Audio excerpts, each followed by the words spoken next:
I'm here back again with another book summary. This time we're going to read about the summary of Karma Yoga by Swami Vivekananda. So, without wasting any time, let's start with the introduction. This book is a collection of lectures given by Swami Vivekananda in New York. He spent 2.5 years in America, where Swami was greatly received. His students raised money so that they could rent an apartment. It is where Swami held free lectures every day. Compiled in this book are all his lectures on Karma Yoga. You will learn about the importance of work and duty. You will learn how to love your work and expect nothing in return. You will learn how to accept duty and fulfill it with your whole heart. Starting off with the first chapter, Karma in its effect on character. Karma came from the Sanskrit word kri. It literally means to do. Karma also means the effects of all actions. In relation to yoga, karma means work. A man's character is the sum of all his experiences, whether it's pleasure or pain, happiness or misery. All of these shapes his character. These experiences move him from ignorance to knowledge. What is the true motive behind your actions? People always work certain motives. Some people work for fame. Some people work for power. Others work for wealth. Some people work to go to heaven. Others work for penance. But the most noble of all is to work for the sake of work. For example, there are people who help the poor. They don't work because of fame or recognition. They just do it because they believe in good and they like to do good. Does a man who works for work's sake gain anything? Yes. In fact, he gains the most.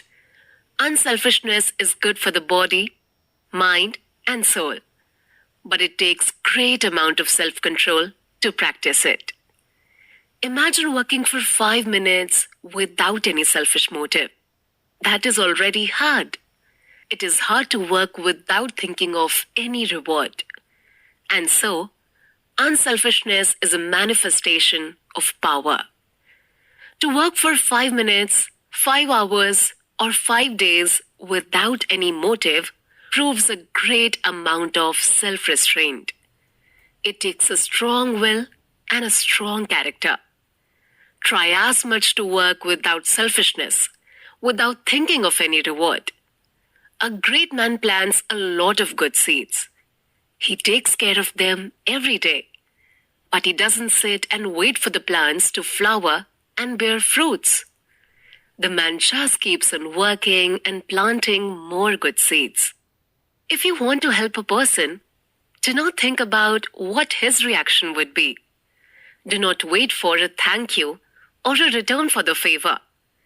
If you want to do good work, just keep on it. Instead of waiting for rewards, think of more good things to do. Today, you are driven by selfish motives. But with practice, you will be able to perform unselfish work. Try to practice self-restraint every day. Soon, it will become your habit, then it will be part of your character. Moving on to the next chapter, each is great in his own place. Each of us has our own roles and ideals in life. One cannot judge or impose his own ideals to another. If this is the role given to you, strive to fulfill it at the best way you can. Do not try to be somebody else. You are doing well by fulfilling your own role and bringing yourself as closer to the truth. For example, a householder must serve his parents, his wife, children, relatives, and neighbors at the best way he can. He must provide all their needs and protect them. That is his duty. A sannyasin, meanwhile, should fully renounce the world. He should not think of taking a wife or any possession. It is his duty to worship, to study, and serve God. The householder and the sannyasin cannot be told to take up the other's role. Each of them should do his own responsibilities. By doing so, the man achieves greatness. There was once a king who asks all the sannyasin who came to his land, "Who is the greater man? The sannyasin who renounces the world, or the householder who lives in the world and fulfills his duties?" Some of the wise men answered the sannyasin is greater. The king then demands a proof. When they cannot do it, the king orders them to finally marry and become householders. Some of them answered the householder is greater. When these wise men cannot bring proof, the king also told them to get settled and start a family. Now, there arrives a young sannyasin who answered that both the sannyasin and the householder are great. Each of them is great in his own place. The king then said, "Prove it. Come and take a journey with me so that I can prove this to you." The young sannyasin said. And so the king left his land and all his servants to travel with the sannyasin. They walked for miles and miles until finally they arrived to a great kingdom. In that beautiful land, the princess is looking for the right man to marry. She hosts a ceremony every day to find the perfect man. The princess is very beautiful. The man she chooses will rule with beside her when the time comes. But she has rejected all her suitors. Many men has presented themselves to her, but still the princess didn't find what she was looking for. Then one day, she saw a very handsome sannyasin. The monk just stopped by the kingdom to watch. But the princess fell in love with him at once. She went down from her throne and approached the handsome sannyasin. She put a garland around his neck, which means that she had chosen him. The handsome sannyasin was bewildered though. He threw away the garland. He exclaimed, "What is this nonsense? Can't you see that I'm a sannyasin? Marriage means nothing to me." The minister said, "Young man, if you marry the princess, you will be the ruler of this whole kingdom." But the sannyasin is not moved. He quickly turned around and ran away. The princess cannot take it. She is madly in love. She said, "If I don't get married with this man, I will die." And so, the princess ran after the handsome monk. Now, the king and the sannyasin who came into his land were observing the events all along. They decided to follow the princess and her beloved into the forest. The handsome sannyasin knows the forest so well. He found his way out of it and out of the kingdom. He continued on his sacred journey. The princess looked everywhere. She is very exhausted. She sat under the tree and cried for her lost love. She is lost and she doesn't know what to do. The king and the sannyasin approached her. They offered to help her find the way. But first, they must rest because it's already dark. They can leave the forest in the morning. And so, the wandering king, the sannyasin, and the princess rested under a big tree. There on the top of that tree lived a bluebird, his wife, and 3 kids. The bluebird looked down from the nest and saw the 3 humans. The bird said to his wife, "My dear, what are we going to do? We have guests and we do not have fire for them. They must be freezing in this winter night." So the bird flew down and picked up a burning branch. He carried it with his beak and brought it in front of the guests. The humans added more branches to it and made a nice bonfire. But still, the bluebird was worried. The bird told his wife, "My dear, what are we going to do? We have no food to offer to our guests. They must be really hungry." And so, what the bird did was to offer his own self. He plunged straight into the fire. The three humans tried to save him, but the fire roasted the father bird at once. The mother bird thought that there are three guests. One bird wouldn't be enough for them. She thought that it is her duty to help her husband. And so, the mother bird plunged into the fire as well. The three little birds are left in the nest. They saw what their parents did. They all agreed that they should carry on the duty of father bird and mother bird. And the three little birds plunged down and let the fire consume them too. There are now 5 roasted birds. But the king, the sannyasin, and the princess cannot bring themselves to eat. They were amazed at what the birds did. All 3 of them endured their hunger and let the night pass by. At first night, the 2 men helped the princess to go home. She returned to her kingdom and her father. The sannyasin now explained to the king, "My dear king, now you have learned a good lesson. Each person can be great in his own place. There is no need to impose the duty of one person to another. If you want to live in the world, you should be like the birds. They are ready to sacrifice themselves in service of others. If you want to renounce the world, you should be like the handsome sannyasin." The most beautiful woman and the richest kingdom meant nothing to him. Fulfill the duty that is given to you. Strive to be the best. Then you can live in peace and be closer to God. And here we are on the next chapter, the secret of work. Expect nothing in return. That is the secret of work. That is how you will succeed in any career or vocation you choose. Just love your work. Love what you do. You know, a slave is bound in chains. That's why he drags his feet to work. His products are low in quality because he is just forced to do it. And so, work like a master. Do your best and just be happy on your tasks. Let me tell you another story.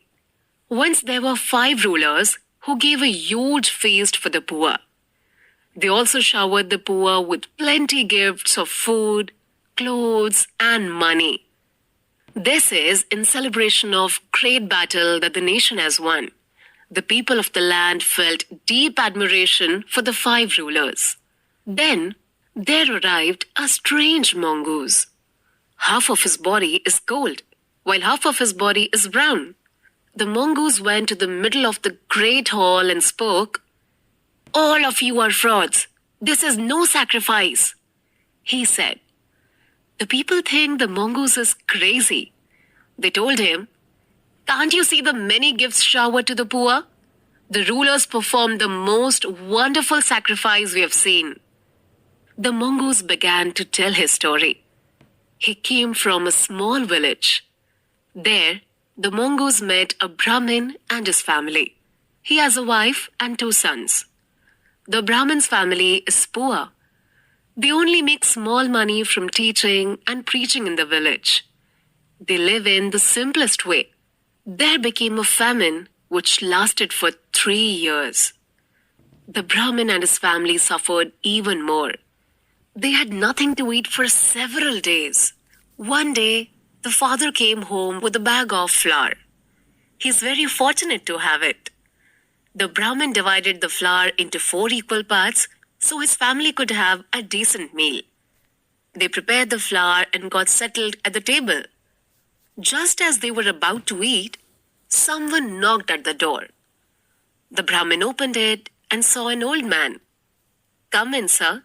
You are our guest." The Brahmin said, "It is Indian custom to treat a guest very well and to serve him at the best way possible." And so, The Brahmin invited the guest into the table and offered his meal. The old man finished the food at once. He said that he had been traveling for 10 days and he has not eaten anything. The old man is still very hungry. The wife also offered her meal since the Brahmin has nothing to give anymore. The guest also ate it up, but still he is hungry. The older brother offered his meal also. He said that it is his duty to help his father on his obligation. When the guest has finished the third portion, he is still hungry. And so, the younger brother offered his. Finally, the guest was full. He thanked the family for feeding him and went on his way.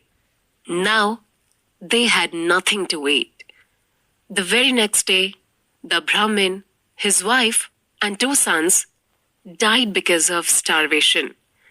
That is when the mongoose came into their house. The mongoose saw few bits of flour left on the table. He rolled his body on those. He was surprised because his feathers turned to gold. The sacrifice that the Brahmin's family did for the guest is golden.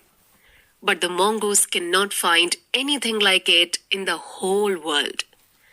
That is why only half of his body is gold. This teaches us that a work that is done with love is gold. It is free of any selfish motives. It is free of any negative feelings.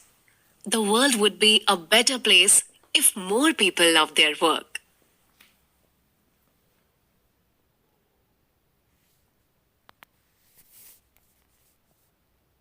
Hopping on to the next chapter, what is duty? Once there was a young sannyasin who lived in the middle of the forest. He spent his days meditating and practicing yoga. One day, he rested under a tree. Suddenly, dry leaves fell over his head. The sannyasin looked up. He saw a crane and a crow arguing on top of the tree. They are scattering dry leaves everywhere. The sannyasin got angry. He shouted, "How dare you throw leaves at me?" He looked angrily at the 2 birds. The sannyasin was surprised. The crane and the crow burned upon his glaze. They were turned into ashes. The sannyasin became very happy of his power. The time came for him to leave the forest. He went to the town to beg for food. He knocked on a door and said, "Mother, please give me some bread." The woman inside the house replied, "Wait a minute, my son." The sannyasin thought, "How dare this woman to make me wait? She has no idea how much power I possess." The sannyasin didn't voice it out.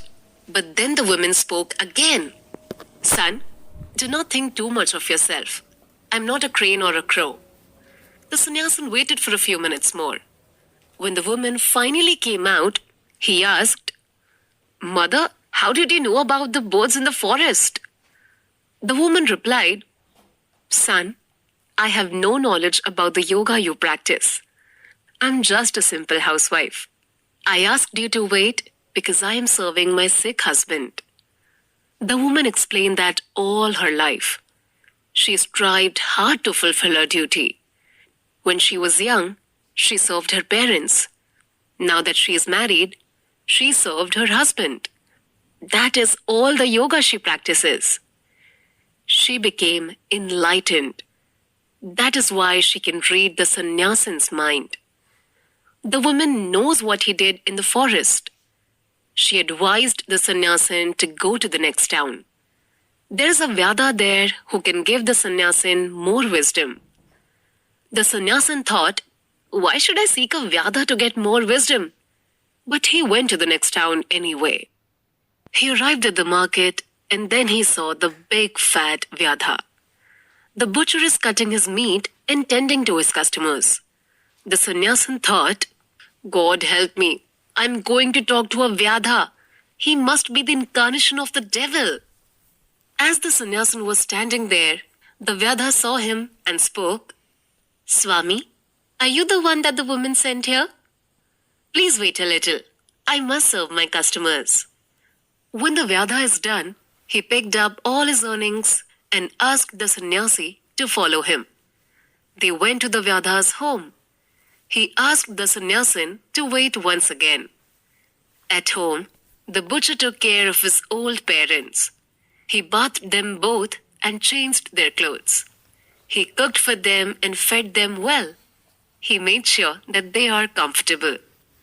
After that, the Vyadha talked to the sannyasin. He said, "Swami, what can I do for you?" The sannyasin asked the Vyadha some questions about God and the soul. The butcher derived his answer from the Vyada Gita of the Mahabharata. The sannyasin was surprised.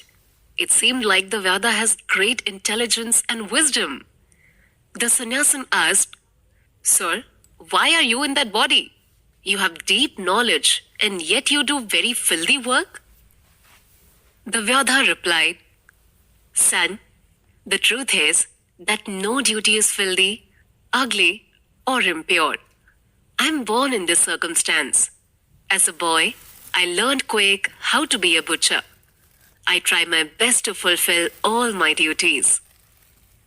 The Vyada does his responsibilities as a householder. He served his father and mother at the best way he can. He is not a sannyasin. He did not renounce the world to live in a forest. Yet, the Vyada feels a great sense of duty and he gives his all to accomplish it. The lesson here is to treat work like a prayer. Focus on it. Think about your work and nothing else. Just keep on working. Do not think of rewards.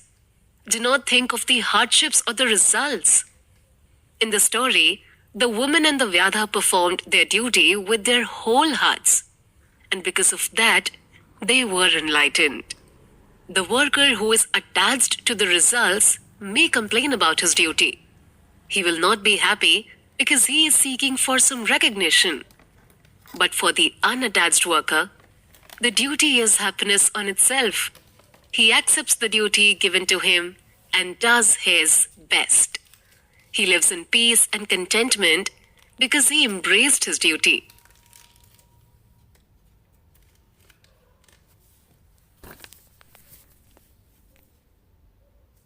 Okay, everybody, let's move on to the next chapter titled, We Help Ourselves, Not the World. So once, there was a poor man who desires wealth. He heard from somewhere he should get hold of a ghost. He could order that ghost to give him money or any possession he likes. And so the poor man asked the help of a sage. He told the sage that he really needs to capture a ghost. The sage told him not to bother with it. The poor man should just go home. But the poor man still insisted. He kept on begging the sage. "Sir, please, I need to have a ghost. Please help me," he said. The sage was annoyed. He finally gave instructions to the man. "Take this charm with you. Hold it tight while saying the magic words. A ghost will show itself to you. He will follow everything you say. But remember, ghosts are dangerous. You must keep the ghost busy. You must always give him something to work on. If you fail, that ghost will take your life." The poor man said that it will be easy. He has many things to ask from the ghost. He will not fail. And so, the poor man went deep into the forest. He held the charm and said the magic words. Suddenly, a huge ghost is floating in front of him. The ghost spoke. "You have captured me with your magic. Now, you must keep me busy, or else I will kill you." The poor man gave his order. "Ghost, build me a palace." In just a second, the palace is there. The ghost said, "It's done." "Ghost, shower me with money and jewelries." In just a blink of an eye, the man is surrounded by gold, silver, and gems. "It's done," the ghost said. "Ghost, bring this forest to the ground and build a city on top of it." In just a second, the city is right there before the man's eyes. It's done, the ghost said. Is there anything else? Now, the man is scared. He cannot think of anything to ask from the ghost. Give me something to do now, or else I will eat you. The man is terrified. He ran as fast as he could. He did not stop until he found the sage. Sir, please, protect me. He explained to the sage that he has no orders anymore from the ghost and that it is going to kill him. The ghost arrived then and the man hid behind the sage. I will eat you, the ghost kept on saying. Finally, the sage told the man, listen carefully. Look for a dog with a curly tail. Take your sword out and cut the dog's tail. Give the tail to the ghost and order him to go to straighten it out. The man did what the sage said. He gave the curly tail to the ghost and said, straighten that out for me. Every time that the ghost tried, the dog's tail kept on curling up. He cannot make it straight no matter what he does. Several days passed by and still the ghost couldn't do it. Finally, the ghost was exhausted. He said, I never had a difficult problem like this in my existence. Let me have a compromise with you. The ghost told the man, if you set me free right now, you can keep all the riches I've given you, and I promise never to harm you. The man is pleased with the agreement. He let the ghost go. The world we live in is like the dog's curly tail. Many noblemen have tried to straighten it since the beginning of history. But once they let go, the world curls up again. Therefore, it is better not to concern yourself with the immorality and mistakes of the world. Just let it be. Instead, focus on the things you can control. Focus on improving yourself, your work. Strive to be calm, to be fair, and to love. Serve as many people as you can. The world would still be curled, but it is already a noble duty to straighten yourself. And here we end the summary of this book. Let's hear the conclusion. No matter who you are and what you do, you can achieve greatness. You don't need to be a monk. Even if you are a housewife or a wage earner, you can be enlightened. What's important is to serve with all your heart. Work for work's sake. When you don't expect any reward, then you can truly be happy. You will know peace and you will be free. I hope the summary was successful in teaching you about love of work, duty, and greatness. I hope that it gave you that positivity and that push you needed to be productive and love the work you do. As always, if you loved this summary and you want us to make more of these, don't forget to like and comment on this summary